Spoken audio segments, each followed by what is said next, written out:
This conference will now be recorded.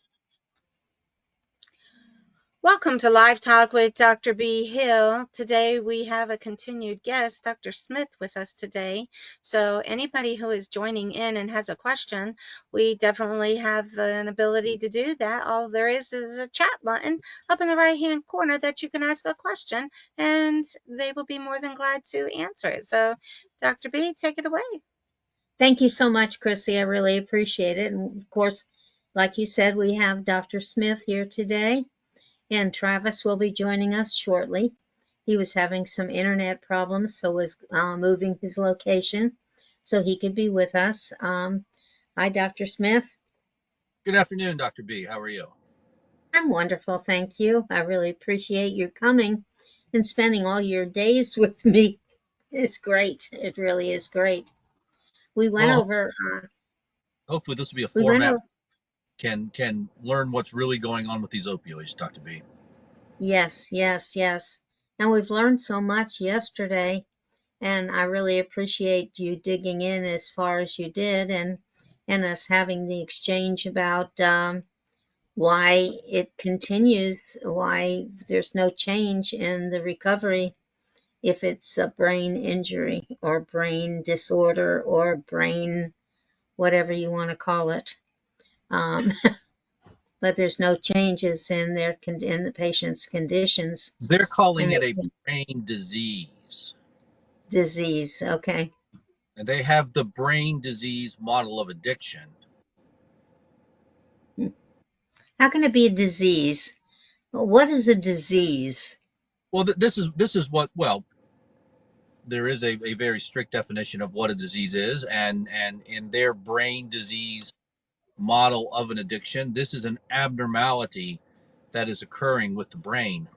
In the brain disease model of addiction, the theory is that any substance, any drug that is addictive causes a spike, a surge in dopamine in the reward centers of the brain, and that this surge in dopamine within the reward centers of the brain is so fantastic, so wonderful, that in essence the entire body, the entire brain is hijacked into doing nothing but pursuing this whatever it was that caused the spike in dopamine. If in our instance, what they believe is as the opioids, and as the viewer can see right there, and thank you, Chrissy, that is the brain disease model of addiction as put forth by Dr. Nora Volkow and her associates in the January of 2016 edition of the New England Journal of Medicine.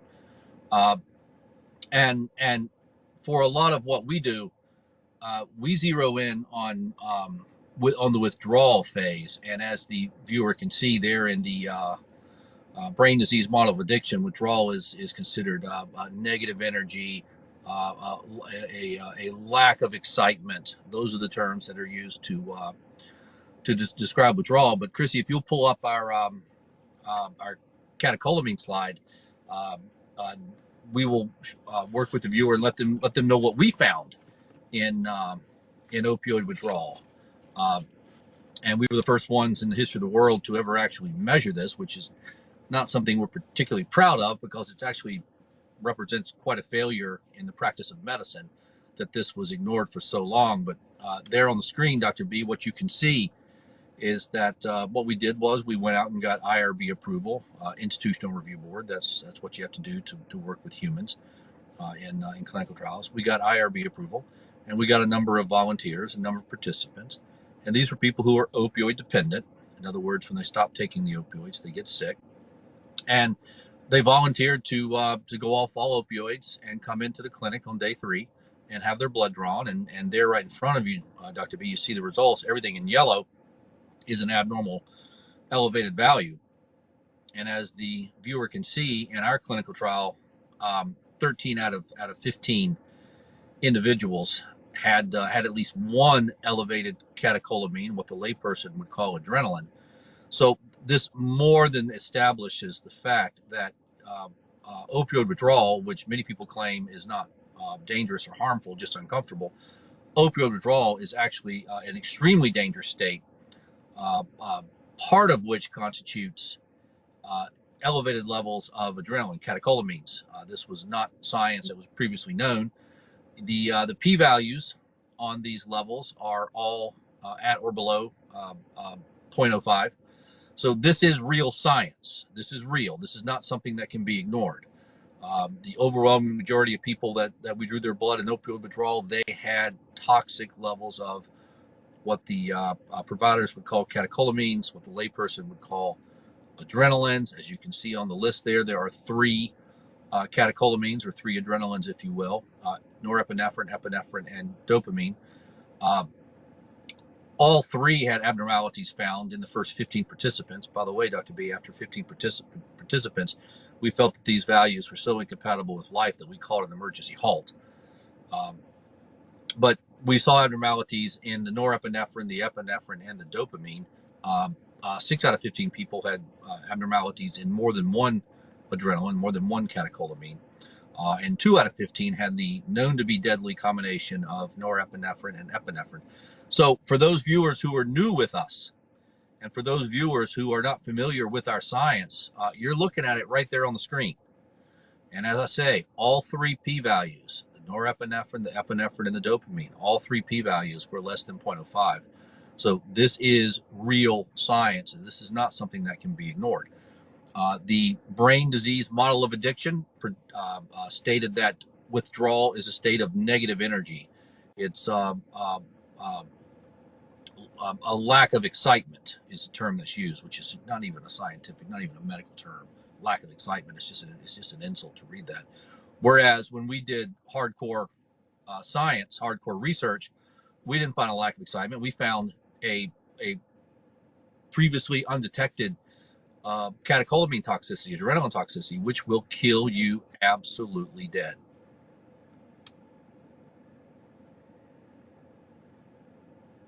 Wow.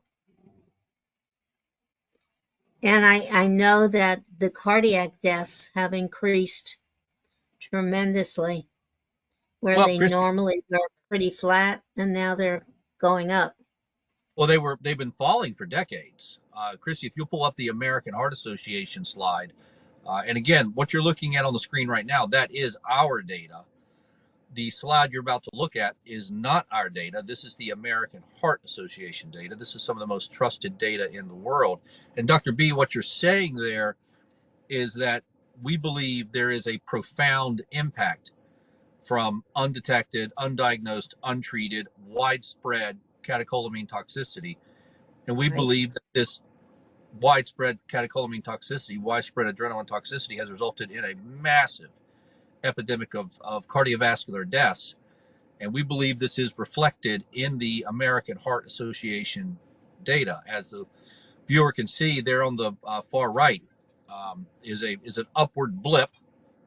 Cardiovascular deaths, as Dr. B was saying, have clearly been going down for decades, all the way back to the 1960s. And then all of a sudden, and in parallel with the timing of the opioid crisis, there's this significant upward blip that if you extrapolate it out, which we did, you're looking at more than 2 million deaths.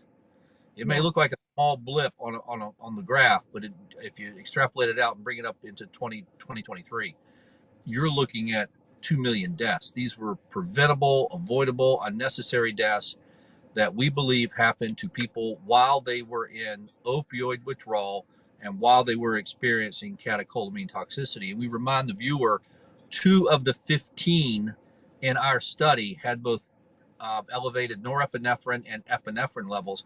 And Chrissy, if you'll pull up the Dr. Liu, the Dr. Liu slide, this is some of the science we have on catecholamine toxicity. We don't have a lot of science, we have some. And what Dr. Liu did was he took epinephrine and norepinephrine and basically gave it to mice, rats, to see how long they would live. He made them catecholamine toxic to see what would happen. And in the Dr. Liu study, epinephrine was dangerous. Norepinephrine was dangerous, but the combination of epinephrine and norepinephrine toxicity killed the mice, and it killed them really fast. Half of them were dead in 6 hours. And we Wow. believe this is reflective of what has happened in this country with the undetected, widespread, massive, undetected, undiagnosed catecholamine toxicity. There's the Dr. Liu study, and just so the viewer can clue in here, there are 4 lines. The top line is flat. That's what the Chinese call a sham, sham, sham. Basically, they gave the mice water, and none of the mice died from water. Okay, intravenous water. Second line down, it's you have to look real close, but it's there. That's when they gave the rats epinephrine, and epinephrine by itself killed over time, but uh, many of the rats survived the epinephrine. Give them norepinephrine, and they start dying a little bit faster. But then that bottom line, that's the combination of epinephrine and norepinephrine. That is the um, deadliest of the lines. And we asked the viewer to recall that in our data, we only had 15 participants before we called an emergency halt because the levels were so dangerous. But 2 out of 15 had the combination of epinephrine and norepinephrine. So you extrapolate that across the nation, and it's not hard to realize how you get to 2 million deaths, which has gone completely unnoticed. On autopsy, these people had no opioids in their system. Why didn't they have opioids in their system? Because they were in withdrawal. This concept that opioid withdrawal is not dangerous, that is a very dangerous concept, Dr. B. Wow. I'll tell you that withdrawal, the people that I've talked to say that they wish they were dead. It got so bad. They were so miserable, couldn't get out of bed. They had aches and pains. They were crawling to the bathroom because they had diarrhea. They were vomiting. They were sweating. They were freezing. It's bad. I mean, it's bad. Christy, if you have when you get a chance, let's pull up the second of the DNA slides. That's the DNA slide that has the red and the blue columns. And Dr. B, what we're going to look at here is once again, this is from our clinical trial, from our study, and we ran the DNA of the participants. And what we found was in the opioid dependent versus the opioid naive groups, the opioid dependent showed poisoning at multiple locations throughout the gene known as the OPRM1 gene. OPRM1 stands for opioid receptor mu1 technically. This is the main opioid receptor, and that is the receptor that you see there on the screen in front of you. This is how geneticists talk to each other, is with diagrams like this. And there at the bottom, you see little blue columns next to little red columns. Those are the levels of methylation. The blue are opioid naive, and that is considered normal methylation. The red are the opioid dependent, and as you can see, there are higher and abnormal levels of methylation at multiple sites throughout the OPRM1 gene. Methylation does its damage through a process called gene silencing. Whatever the DNA is under the methylation gets turned off. We do not believe the entire gene got turned off. We just believe parts of the gene got turned off, particularly those parts associated within the promoter region. As you can see right there, many of the CPG islands that are impacted fall within the promoter region. The point being, Dr. B, when you see widespread damage throughout a gene like this, and this gene makes the opioid receptor, widespread damage, widespread methylation, widespread areas where the DNA may possibly have been turned off. Dr. B, how can you possibly expect that receptor to be normal?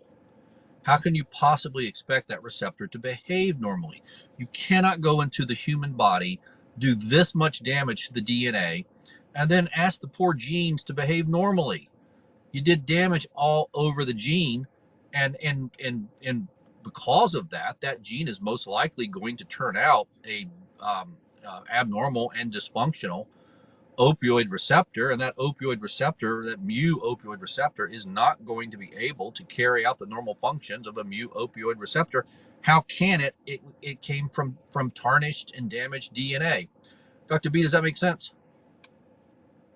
Yes, it does make sense. It makes a lot of sense when you stop and really think about it. And the amount that is up there, I mean, I'm looking at this very closely, and I can see that every single one of them are turned off except for one.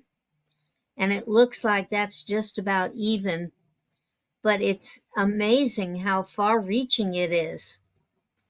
It's just I that's why the autonomic nervous system works the way it does, because it's not working the way it should.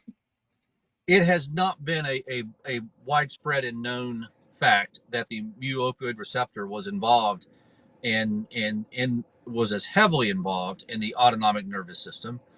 There's no reason to believe that it would not have been, but again, there's no reason to believe that it would have been. But I think the evidence that the opioid receptor is involved in the autonomic nervous system is the evidence that's coming to us now, in that when you have an abnormal mu opioid receptor, an opioid receptor that is abnormal because it came from damaged DNA, when we see these abnormal opioid receptors, we see a loss of control within the autonomic nervous system. The autonomic nervous system having two branches, the sympathetic and the parasympathetic. And this is what we believe is opioid withdrawal. That opioid withdrawal is a loss of control of the nerves going into the organs. It's not necessarily a loss of control of the organs, it's a loss of control of the nerves going into the organs. Why do we lose control of the nerves? Because we have abnormal mu opioid receptors. Why do we have abnormal mu opioid receptors? Because we have damaged DNA. Why do we have damaged DNA? Because the DNA has been damaged from multiple exposures to the opioids. How do we know that exposure to the opioids causes damage to the DNA? We have several studies which lay this out, but none of these studies lay it out as well as the Sandoval Sierra study from 2020.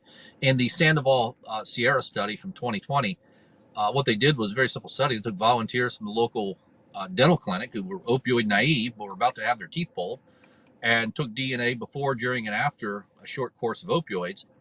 And what the study found was you could detect the the damage from the opioids, the methylation to the DNA, the damage to the DNA.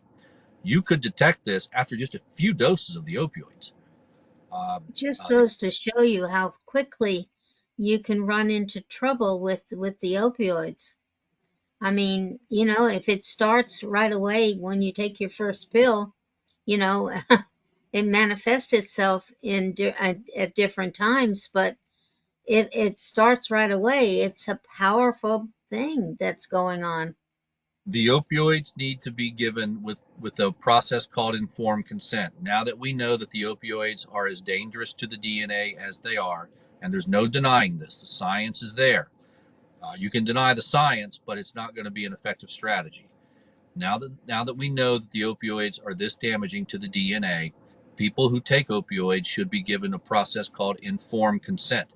They should be informed that taking the opioids can and will damage their DNA, and if the damage reaches some unknown threshold, they're going to become opioid dependent. In other words, they've got so much damage in their DNA, so much damage to the receptors, that when they attempt opioid abstinence, their body loses control of the nerves controlling the organs.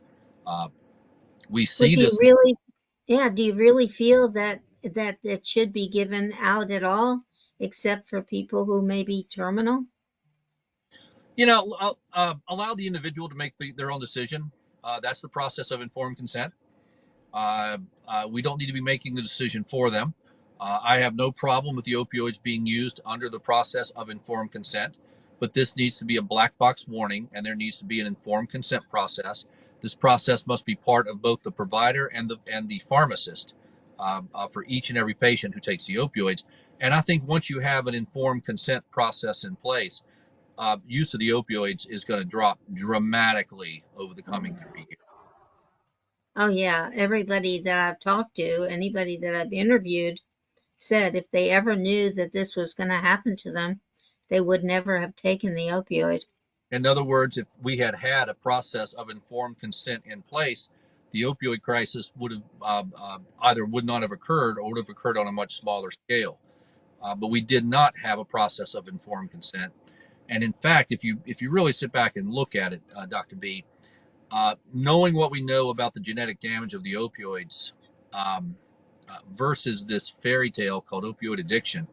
One of the differences is the manufacturers are still able to manufacture, if you believe in the fairy tale of opioid addiction, but it would have been difficult back in the 1990s to move forward with manufacturing if the neurotoxicity, the genotoxicity, the damage to the body had been recognized. There's no denying the Dell study of 1990. The Dell study of 1990 was one of the most important opioid studies to date. And what Dell showed was that when mice went into withdrawal, mice lost control of the nerves going into the organs, which is exactly what our hypothesis is putting forward, is what's happening with the humans. Dell showed this on the nerve going into the adrenal gland.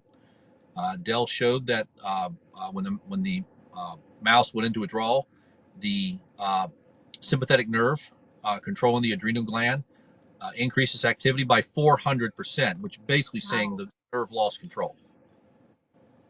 Simultaneous with this 400% surge in activity in the nerve, this out of control behavior of the nerve, was a 20-fold surge in epinephrine in the body. So the nerve going into the adrenal gland lost control, and the adrenal gland itself lost control, and the result was a 20-fold surge in epinephrine in the body in mice.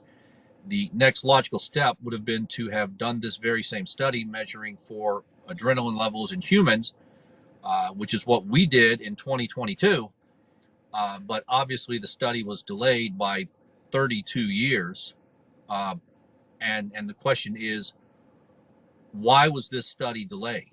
Why was this study delayed for 30 years? And we can talk about that. And obviously, we're going to be pointing fingers at the experts, the people who are in charge of the research money. That would be NIDA, the National Institute of Drug Abuse, and the director of NIDA being Dr. Nora Volkow. But if the research had been properly recognized back in the 1990s, these opioids never would have been manufactured in the quantity that they were. So it was very convenient for the opioid manufacturers to suddenly embrace this concept of opioid addiction, because it allowed them to continue to manufacture and make billions of dollars off of a defective product. How did this medication, how did this opioid make it past the FDA? Well, your question there is, did the FDA, were they ever actually made aware of the Dell study? That's a fundamental question. Obviously, we're all cognizant of the fact that OxyContin was approved in the 1994-1995 timeframe. And the question is, did Purdue Pharma include the Dell study or the Chang study, either one, as part of their package to the FDA? That's really a fundamental question, is, was Purdue honest? If Purdue was honest, the Dell and the Chang study, both of them from 1990, June of 1990 and September of 1990, both of those studies would have been included in their submission to the FDA. If Purdue was not honest, then those studies would not be included. So we would need to go back and see whether or not those studies were included all the way back in the original presentation of Purdue Pharma for OxyContin to the FDA. I don't see how the FDA could approve OxyContin knowing the Dell study, knowing that opioids resulted in a neurotoxicity that resulted in a catecholamine toxicity, which is exactly what we measured in 2022. Knowing this back in 1990, how on earth could the FDA have approved those products? And then since that date forward. Well, I can see without them being led to, or it exposed what was going on with them. I can see how they didn't think about looking for anything any different than they would with any other drug. Well, the division within the FDA that covers the opioids was a division known as the Division of Anesthesiology, Addiction Medicine, and Pain Medicine, and that group believes wholeheartedly Kool-Aid and dog food included. That group believes wholeheartedly in the brain disease model of addiction. So Hmm. that's the fundamental problem right there. There was a cognitive bias within the division of the FDA that just wasn't interested in looking at the real science. They didn't need the real science. They knew they they had their own opinions. That's pretty bad when you have your own opinion that you're not open to anybody else or to listen to anybody else or to go after information yourself.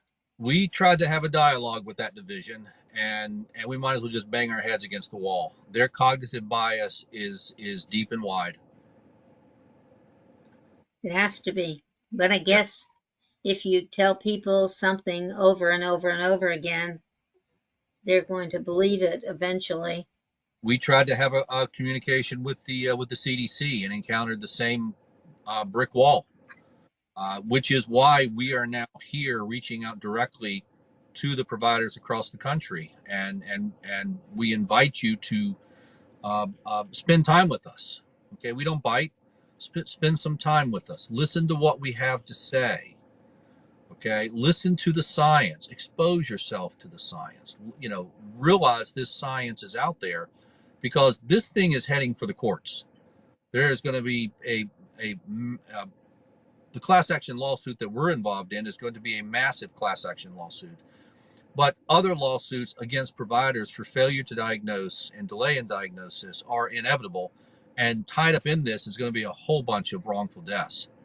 Uh, and the hospitals have a reckoning coming themselves, because most of these people at some time or another went to a hospital requesting help for the symptoms they were experiencing during their neurotoxicity, and they were turned away. And if you discharge someone from your emergency department prior to stabilization, that's an EMTALA, EMTALA. That's an EMTALA violation, and that's going to be serious. Well, a lot of people were discharged They without coverage.